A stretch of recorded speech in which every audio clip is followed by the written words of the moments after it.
श्रोताओं, मेरा डॉक्टर अशोक कुमार नागर का आपको सादर प्रणाम। प्राचीन संस्कृत और हिंदी साहित्य में जिस पक्षी का वर्णन कवियों ने सबसे ज़्यादा किया है उसका नाम है चातक। इसको पपीहे के नाम से भी जाना जाता है और इस पक्षी के बारे में बहुत सारी जनश्रुतियाँ हैं, किंवदंतियाँ हैं। सबसे प्रसिद्ध जनश्रुति और किंवदंती जो है वो है कि ये जो पक्षी है केवल स्वाति नक्षत्र का जो वर्षा का जल है उसी को सीधा पीता है। पृथ्वी से जो तालाब है, झील है, ताल है, तलैया है, वहाँ का पानी ये बिल्कुल नहीं पीता।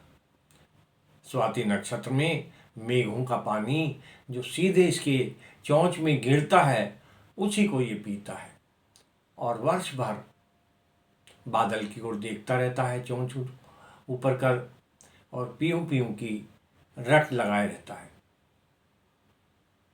तो बादल का और चातक का जो अलौकिक प्रेम है, एकांगी प्रेम है, उसका प्राय सभी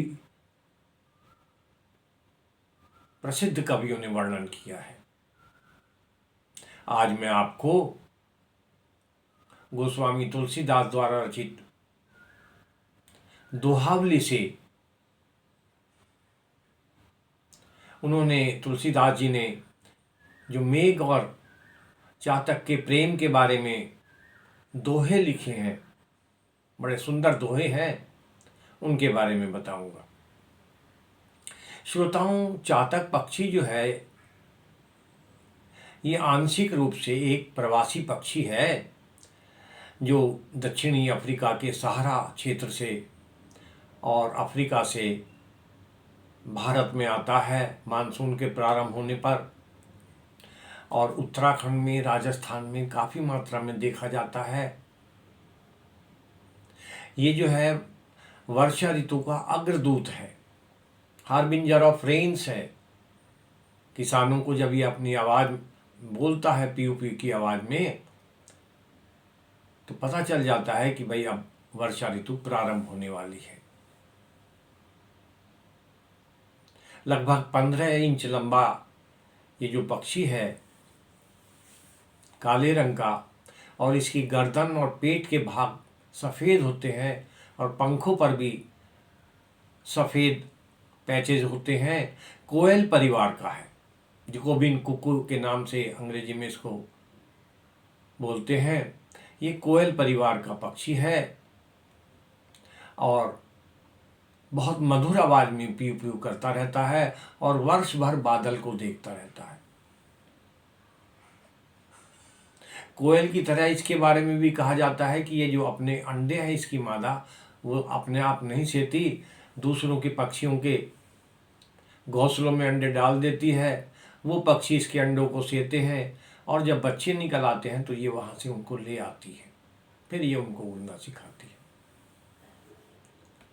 तो इस पक्षी के बारे में प्राय सभी कवियों ने अपने साहित्य में बहुत सुंदर वर्णन किया है और गोस्वामी तुलसीदास ने तो सबसे ज़्यादा इसका वर्णन किया है। गोस्वामी तुलसीदास ने दोहावली में, जिसमें लगभग 572 दोहे हैं, 1 दर्जन से भी ज़्यादा दोहों में इसका बड़ा सुंदर मेघ और चातक के प्रेम का बहुत सुंदर वर्णन किया है, जो मैं आज आपको बताऊंगा। रामचरितमानस में भी तुलसीदास जी ने इसका वर्णन, बहुत सुंदर वर्णन किया है। जब भगवान राम और लक्ष्मण जो है राजा जनक की वाटिका में घूमने जाते हैं तो वहाँ पर वो देखते हैं, तुलसीदास जी कहते हैं, नव पल्लव फल सुमन सुहाए, निज संपत्ति सुर रुख लजाए, चातक कोकिल कीर चकोरा, कूजत बिहंग नटत कल मोरा। इस वाटिका में जो नए पत्ते, फूल और फलों से युक्त सुंदर वृक्ष हैं वो अपनी संपत्ति से कल्प वृक्ष को भी लजा रहे हैं। यानी कल्प वृक्ष वृक्ष जो है उनके सामने फीका है। और इसी वन में जो है पपीहा यानी चातक, कोयल, तोते और चकोर जैसे पक्षी जो है अपनी मधुर आवाज में कूज रहे हैं, मधुर आवाज कर रहे हैं। पद्मावत मलिक मोहम्मद जायसी की एक अमर रचना है और उसमें भी जो नागमती का, रानी नागमती का विरह वर्णन है, बारहमासी के नाम से प्रसिद्ध है, वो हिंदी साहित्य में बेजोड़ है। मलिक मोहम्मद जायसी ने जितना सुंदर वर्णन, विरह वर्णन नागमती का अपने पद्मावत में किया है, ये बड़ा दुर्लभ है। उसमें वो कहते हैं नागमती अपने पति का इंतजार कर रही है, वर्षा ऋतु प्रारंभ हो गई है, स्वाति नक्षत्र में जल बरस रहा है। तो मलिक मोहम्मद जायसी कहते हैं, स्वाति बूंद चातक मुख परे, समुद्र सीप मोती सब भरे, सरवर सवरी हंस चली आए, सारस कुरलही खंजन दिखाए, भा पर गास कांस बन फूले, कंत न फिरे विदेश ही भूले। स्वाति नक्षत्र की जो बूंद है वो चातक के मुंह में गिर रही है, चातक सीधे आसमान से, और चातक की प्यास बुझ रही है, वो बड़ा खुश है। और स्वाति नक्षत्र की बूंदें जो है सीप में गिर रही हैं। ऐसा कहा जाता है कि स्वाति नक्षत्र की बूंद जब सीप में गिरती है तो मोती बन जाता है। तो स्वाति नक्षत्र की बूंदों के सीप में गिरने से सीपों के अंदर समुद्र में बहुत सारे मोती बन गए हैं, समुद्र मोतियों से भर गया है। सरवरी सवरी हंस चली आए, जो हंस है वो बहुत ही अपने सुंदर वेश में जो है तालाबों के किनारे आ गए हैं। सारस कुरलही खंजन दिखाए, सारस, कुरली और खंजन जैसे जो पक्षी हैं वो दिखाई देने लगे हैं। भा पर गास कांस बन फूले, कांस के जो बन हैं वो फूल गए हैं, उन के ऊपर फूल आ गए हैं। कंत ने फिरे विदेश ही भूले, लेकिन मैं ऐसी अभागन हूँ कि मेरे पति जो है वो नहीं आए हैं, कहीं विदेश में ही वो भूल गए हैं, मुझे भटक गए। तो मलिक मोहम्मद जायसी ने बड़ा सुंदर वर्णन किया है। और कबीर दास ने अपने जो उनका एक बहुत प्रसिद्ध ग्रंथ है बीजक, बहुत सुंदर आध्यात्मिक ग्रंथ है बीजक, उसमें वो कहते हैं, चातक सुतही पढ़ावही आन नीर मत ले, चातक सुतही पढ़ावही आन नीर मत ले, मम कुल यही सुभाष है स्वाति बूंद चित दे। एक चातक जो है वो अपने बच्चे को पढ़ा रहा है, सिखा रहा है कि भाई कहीं दूसरे का जल मत पीना, किसी और स्रोत का। हमारे कुल की ये परंपरा है कि केवल स्वाति नक्षत्र का जल ही हम लोग पीते हैं। तो वो अपने बच्चे को ये शिक्षा दे रहा है। अब मैं आपको जो दोहावली में बहुत सुंदर वर्णन किए हैं गोस्वामी तुलसीदास, उनके बारे में बता रहा हूँ। कहते हैं तुलसीदास, एक भरोसा एक बल एक आस विश्वास, एक राम घनश्याम है हित चातक तुलसीदास। ये जो चातक पक्षी है इसको एक ही आस लगी रहती है वर्ष भर, मेघ की। एक ही इसके बल है, एक ही भरोसा है, केवल ये मेघ को देखता रहता है साल भर, धैर्य रखता है, मेघ वर्षा करे ना करे, लेकिन ये दृढ़ निश्चय के साथ, आत्मविश्वास के साथ, धैर्य के साथ मेघ की ओर देखता रहता है। तुलसीदास जी कहते हैं कि मेरा जो चातक रूपी चित्त है, अपने चित्त की तुलना उन्होंने चातक से की है, मेरा चातक रूपी जो चित्त है वो भी मेघ रूपी भगवान राम को देखता रहता है, उन्हीं को याद करता है। अर्थात भगवान राम जो है मेरे लिए आस हैं, मेरे लिए विश्वास हैं और मेरी शक्ति है। मुझे उनसे बल मिलता है। ऊपली बरस गरजत तरज डारत कुलिसी कठोर, चितब की चातक मेघ तजी कबहू दूसरी ओर। जो मेघ है वो कड़क कड़क कर घनघोर वर्षा कर रहे हैं, ओले बरसा रहे हैं और कठोर बिजली भी गिरा रहे हैं। इतना कुछ होने पर भी पपिया जो है केवल मेघ को ही देखता रहता है। वो जरा भी सा भी उसको रोष नहीं आता है। बादल गरज रहे हैं, कड़क रहे हैं, बिजली भी गिरा रहे हैं, लेकिन जो चातक है वो बादल को ही देखता रहता है। बादल के प्रति जो उसका प्रेम है, एकांगी प्रेम है, वो कम नहीं होता।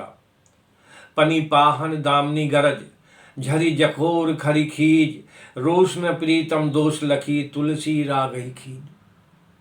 फिर कहते हैं तुलसीदास की बादल जो है बड़े बड़े पत्थर के समान ओले गिरा रहे हैं।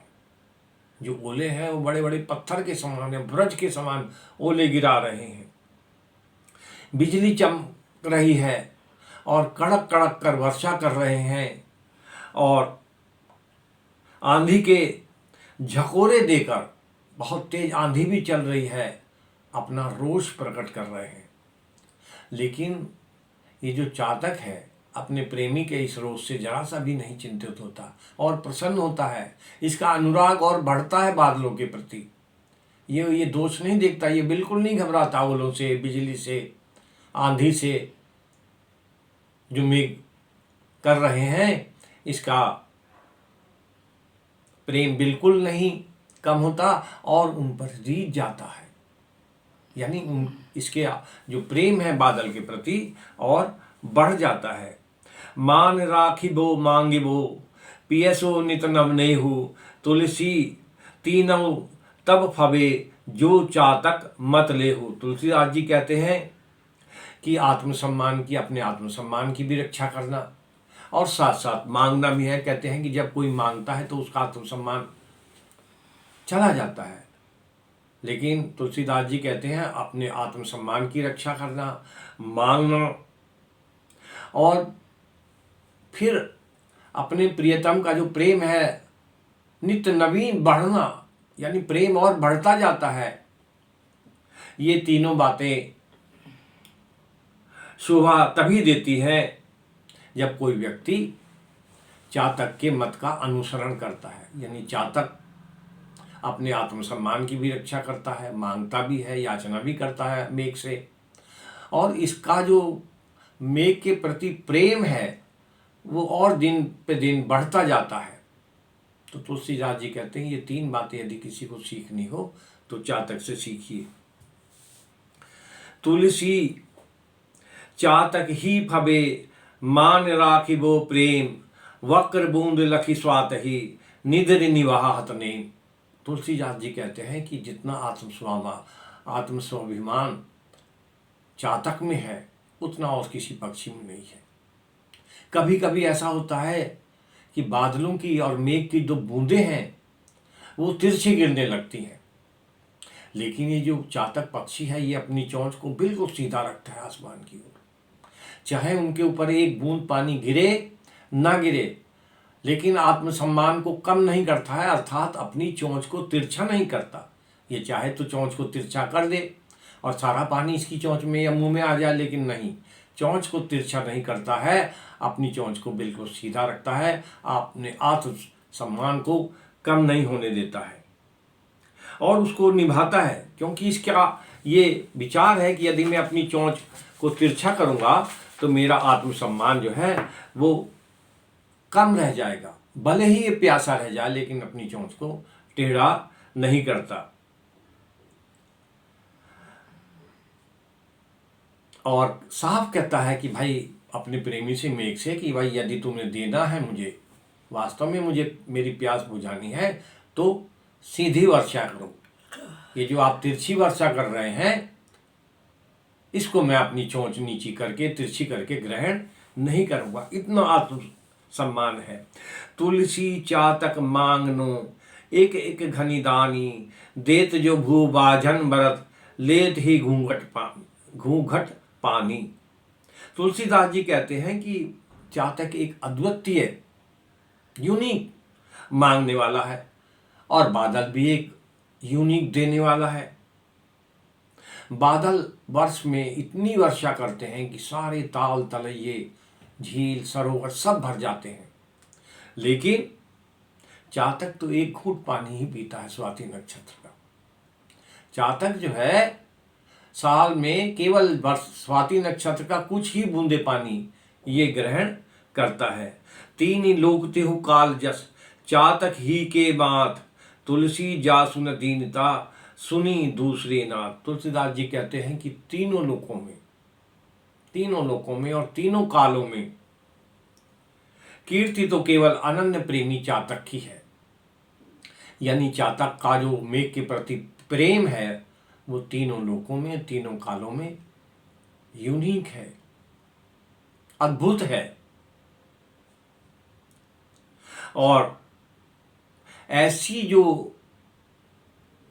प्रेम है, प्रेम के प्रति जो तड़प है बादल के प्रति चातक की, वो ऐसी कहीं न देखी गई है और ना सुनी गई है।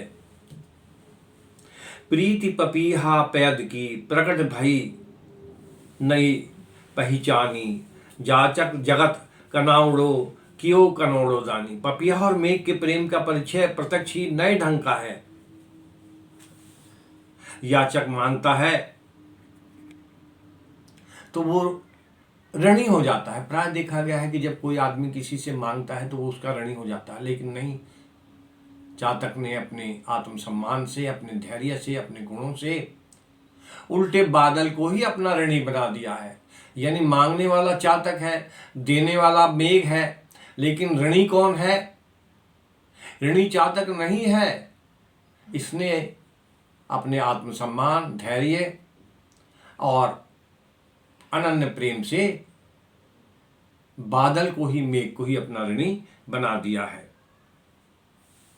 नहीं जांचत नहीं संग रही, शीस नाई नहीं ले, ऐसे मानी मांग नहीं को बारिर बिन दई। पपिया ना तो मुंह से बोलता है कि भाई मुझे पानी दो, न सिर झुकाता है, बस पीऊ पीऊ की रट लगाता रहता है। और फिर भी जो है बादल जो है वो जो है इसको पानी देता है। तो कहते हैं कि अपनी बादल की टेर लगाए रहता है। और बादल भी ऐसे मांगने वाले पक्षी को बादल के अतिरिक्त कौन जल दे सकता है, कौन पानी दे सकता है। गरज अपनी सबन को गरज करत उर आनी, तुलसी चातक चतुर भी जाचक जानी सुदानी। तुलसीदास जी कहते हैं कि सभी लोग अपनी गरज के अनुसार, अपनी जरूरत के अनुसार याचना करते हैं, जगह जगह याचना करते हैं। किसी से अन्न मांगते हैं, किसी से वस्त्र मांगते हैं, किसी से धन मांगते हैं। तो याचक लोग जगह जगह याचना करते रहते हैं। लेकिन ये जो चतुर चातक है, याचक है, मांगने वाला है, केवल एक आदमी से ही याचना करता है और किसी से कुछ नहीं मांगता। प्रकृति से, वृक्षों से, फलों से, फूलों से कुछ नहीं मांगता। केवल जो है ये मेघ से ही केवल याचना करता है। चरग चंगुगत चातक ही नेम प्रेम की पीर, तुलसी परबस हाड़ पर परहे पुहमी नीर। एक बार ऐसा हुआ कि बाज जो पक्षी है उसने चातक को अपने पंजों में फंसा लिया, पकड़ लिया बाज ने। आपको पता है कि छोटे छोटे पक्षियों का शिकार करते हैं बाज, उनके घोंसले से उनको उठा के ले जाते हैं।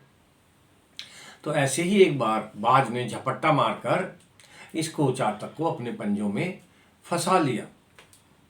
इसकी मौत सन्निकट है, ये मरने ही वाला समझिए, लेकिन इसको अपने मरने का बिल्कुल भी डर नहीं है, चिंता नहीं है। चिंता इस बात की है कि मांस तो बाज खा लेगा और इसकी हड्डियां जब जमीन पे गिरेंगी तो वो कहीं गंदे पानी में ना गिर जाए। ये चाहता है कि इसकी हड्डियां जो गिरें वो स्वाति नक्षत्र के जल में गिरे, ताकि इसको मोक्ष प्राप्त हो, इसका उद्धार हो। इस बात की चिंता है कि कहीं मेरी हड्डियां जो है किसी गंदे या दूषित जल में, ताल में, तलैया में ना गिर जाएं। ये चाहता है, ये भगवान से प्रार्थना करता है कि मेरी हड्डियां जो हैं स्वाति नक्षत्र के केवल जल में ही गिरें। बधो बधिक पर्यो पुण्य, जल उल्टी उठाई चोंच, तुलसी चातक प्रेम पट, मरता हूँ लगी न सोच। एक बार किसी बहेलिये ने तीर मारा, जो पक्षियों का शिकार करते हैं बहेलिये कहे जाते हैं, तो किसी बहेलिये ने तीर मारा और ये जो है गिर गया।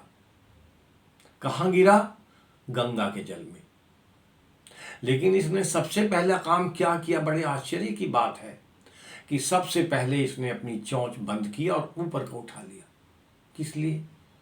ताकि गंगा जैसा जो हम हिंदू धर्म में सबसे पवित्र जो जल माना जाता है वो गंगा का माना जाता है। और प्राचीन काल में हिंदू धर्म में ऐसी परंपराएं थी, जो व्यक्ति मरणासन्न होता था उसके गले में अंत में गंगा जल डालते थे। घरों में गंगा जली रखी रहती थी और उसके गले में गंगा जल डालते थे, इस उम्मीद में, इस आशा में कि शायद ये गंगा जल की बूंदे जाने से हमारा ये परिवार का सदस्य ठीक हो जाए। तो इस तरह की मान्यताएं थी। लेकिन जब बहेलिये ने तीर मार दिया, ये जख्मियों के गंगा में गिर गया, तो इसने पहला काम क्या किया कि अपनी चोंच को बंद कर लिया मजबूती से और आसमान की ओर उठा लिया, ताकि गंगा जैसी निर्मल नदियों का, पवित्र नदियों का जल भी इसके मुंह में ना जाए। ये गंगा का जल भी नहीं पीता है। और तुलसीदास जी कहते हैं कि ईश्वर की ऐसी इसके ऊपर कृपा हुई कि इसके पंखों पर, शरीर पर जरा सा भी कहीं खरोंच नहीं आई, कहीं भी इसके ऊपर पंख में इसके चोट नहीं आई, मर गया। तुलसी के मत चातक ही केवल प्रेम पियास, पियत स्वाति जल जान जग, जाता जाचत 12 मास। 12 महीने ये पीऊ पीऊ की टेर लगाए रहता है, इसको टेर बोलते हैं। और पानी कब पीता है? केवल स्वाति नक्षत्र में। तो लोग कहते हैं कि भाई देखिए, यदि ये मान लिया केवल स्वाति नक्षत्र में ही पीऊ पीऊ करेगा, बोलेगा, तो लोग कहेंगे ये तो बड़ा स्वार्थी है। जब इसको पानी की आवश्यकता होती है तब तो ये बादल की टेर लगाता है, बादल को याद करता है, और वर्ष भर बादल को बिल्कुल याद नहीं करता। लेकिन इसका जो अलौकिक प्रेम है, एकांगी प्रेम है, ये पूरे वर्ष भर पीऊ पीऊ करके बादल की टेर लगाए रहता है, बादल को देखता रहता है, बादल को याद करता रहता है। और पानी कब पीता है? केवल स्वाति नक्षत्र में, जो इसकी चोंच में सीधा गिरता है। लोग इसको स्वार्थी ना कहें, नहीं तो लोग कहेंगे कि ये तो बड़ा स्वार्थी है भाई, जब पानी की जरूरत है तब तो ये पीऊ पीऊ करता है, बादल को याद करता है, वैसे वर्ष भर चुप रहता है, याद ही नहीं करता। ऐसा नहीं है, ये पूरे वर्ष भर बादल को याद करता रहता है।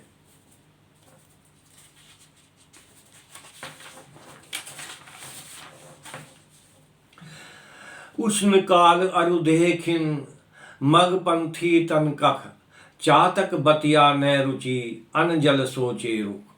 बहुत गर्मी पड़ रही है, बहुत तेज धूप है, लू चल रही है वनों में, ये उड़ता जा रहा है, थक गया है, प्यास भी लग रही है। कुछ वृक्ष दिखाई देते हैं इसको। इसके मन में एक बार आया कि मैं इन वृक्षों की छाया में बैठ के कुछ देर आराम करूं। लेकिन फिर इसके मन में आता है कि ये वृक्ष जो है ये स्वाति नक्षत्र के जल से नहीं सींचे गए हैं, तो मैं धूप बर्दाश्त करूंगा, चिलचिलाती धूप में उड़ता रहूंगा, अपने शरीर को कष्ट देता रहूंगा, लेकिन मैं ऐसे वृक्षों में नहीं बैठूंगा छाया में जो स्वाति नक्षत्र के जल से नहीं सींचे गए। कहने का मतलब है कि कितना प्रेम है, ये धूप बर्दाश्त है इसको, चिलचिलाती हुई धूप, गर्मी बर्दाश्त है, लेकिन इसका दृढ़ जो विश्वास है इसके अंदर कि मैं यदि वृक्ष के नीचे बैठूंगा तो ऐसे ही वृक्षों के नीचे बैठूंगा जो स्वाति नक्षत्र के जल से सींचे गए हों। तो ये कहते हैं तुलसीदास, ये सच्चा प्रेम है, ये अलौकिक प्रेम है, ये एकांगी प्रेम है। एक अंग जो सनिहता निषिदिन चातक नेहे, तुलसी जासो हित लगे वही आहार वही दे। तुलसीदास जी कहते हैं कि 24 घंटे एकांगी प्रेम है इसका। बादल को देखता रहता है, पीहू की टर लगाते रहता है, वही इसका भोजन है, वही इसका शरीर है। तो तुलसीदास जी कहते हैं कि ऐसे जो एकांगी प्रेमी होते हैं, उनका जो प्रेमी होता है वही उनके लिए आहार होता है, वही उनके लिए जो है शरीर होता है। वो अपना सर्वस्व उनके ऊपर न्यौछावर कर देते हैं। श्रोताओं, बहुत सुंदर सुंदर दोहे हैं, लेकिन समय को देखते हुए अब मैं अपने इस वार्ता को यहीं विराम देता हूं। यदि आपको ये अच्छा लगे तो मेरे चैनल को सब्सक्राइब कीजिए। आप सभी का धन्यवाद।